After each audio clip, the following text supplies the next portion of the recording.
Welcome to the Sage Thought Leadership Podcast, building experiences that connect, remove friction, and deliver insights. Well, hi everyone, and welcome to our podcast. I'm Ed Kless, and with me today is Chuck Knabusch. After serving for 9 years with the U.S. Army and 28 years in corporate America with a multinational, multi-billion-dollar manufacturing company, Chuck founded 1310 Business Solutions, LLC, and wrote the book, Hope is Not a Business Strategy, How to Take Control of Your Business So It Won't Take Control of You. He now works to support and assist business leaders and organizations in improving their operations, resulting in bottom-line improvements and giving them back more time. Welcome to the Sage Thought Leadership Podcast, Chuck Knabusch. Well, thank you, Ed. Appreciate that. Well, first off, Chuck, why do you do what you do? Well, all the time that I worked in corporate America, and even after I've gotten out, my wife and I, as we've dealt with contractors, we've seen so many times that the business does take control of you. I mean, it happened to me throughout my career at different times. You're just firefighting, you're reacting to things rather than saying, how do I go ahead and proactively take control? And I really thought that there's a better way to go ahead and do it. And as I talked to people and as I started looking around, I found some people have already kind of discovered some of those items. Others hadn't. And they were taking calls at 10, 11 o'clock at night saying, hey, what's the status? I need you to bid on this project, or what's the status of my project? And that's just not a way to go ahead and balance that work-family life. So you have a book out called Hope is Not a Business Strategy. So tell me a little bit about that book. Yeah, that was written. My wife and I have dealt with a lot of contractors.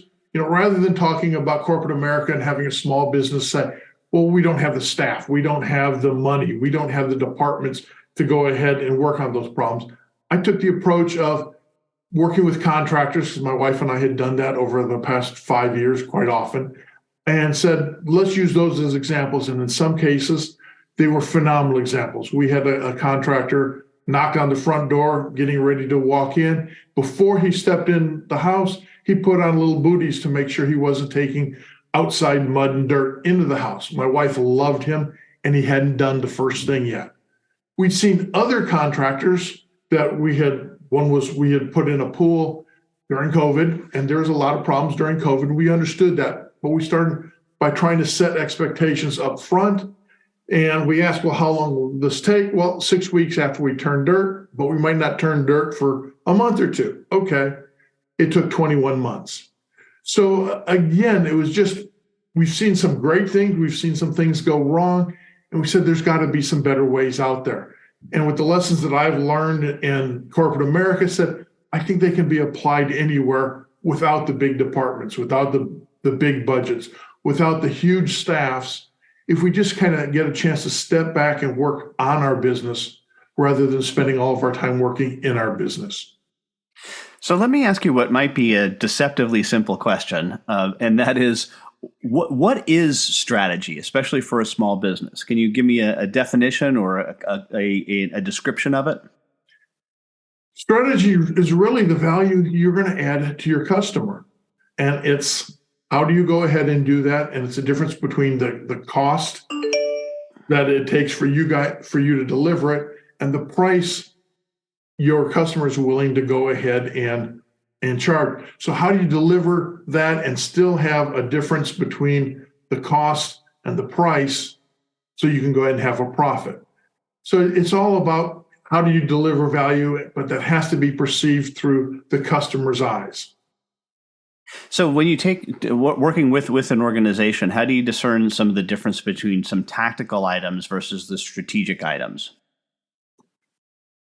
It just stepping back, and sometimes you have to get down into the tactical items to kind of work your way back out. It depends on what issues they're having. And it may be, hey, do you have values?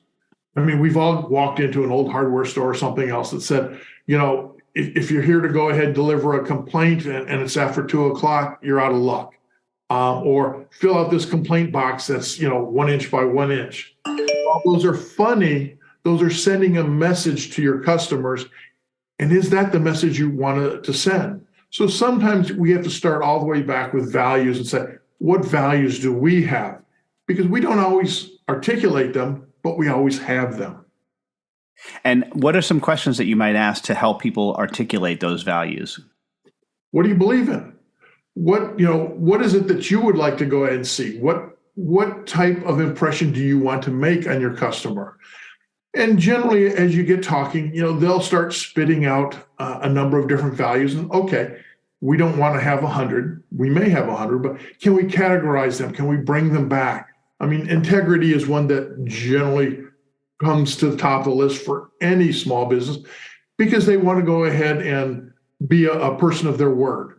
They want to go ahead and deliver value. They want to do what they say and say what they do. So, I mean, that's one of the ones that frequently comes to the top. Okay, how do we go ahead and fit that in? Now, what other values do you have? And Chuck, we have an exit question that we ask all of our guests, and that is, who is a hero of yours and why are they a hero? Well, probably Walt Disney. Not only did he dream big, but he recognized the talent to assemble a collaborative team and deliver those dreams, not only for himself, but for all of his customers. And lastly, Chuck, how can somebody contact you? Best way to reach me is through my website, 13ten.com, 13ten.com. All right, outstanding. And the book, of course, is Hope is Not a Business Strategy. We'll put a link to that in the show description. Chuck Knabusch, thanks so much for being a guest on the Sage Thought Leadership Podcast.